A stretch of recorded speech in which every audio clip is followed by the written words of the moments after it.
የገድልህን መጽሐፍ በቤቱ ውስጥ ያስቀመጠ የረከሱ መናፍስት አይቀርቡትም። ቸነፈርና የወባ በሽታም አያገኘውም። በነፍሱም መላእክተ ጽልመት አይነኩትም።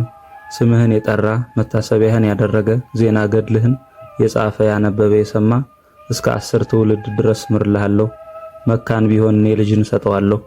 መነኩሴ ቢሆንና የሥጋው ድንግልና በርስሐት ቢሰበር እኔ በሰማያት ክንፎችን አበቅልለታለሁ ብሎ ጌታችን ቃል ኪዳን የሰጣቸው።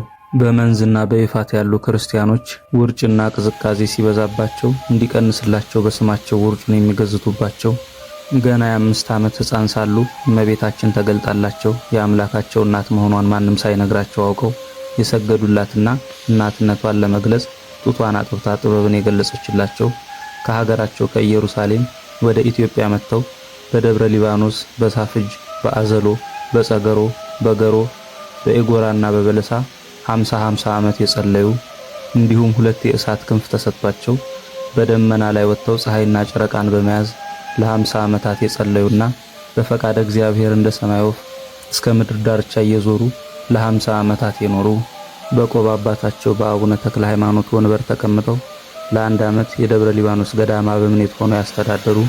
በዚህም ምክንያት እጨጌ ተብለው የተጠሩ ታላቁ ጻድቅ ደጉ አባት አቡነ እጨጌ ዮሐንስ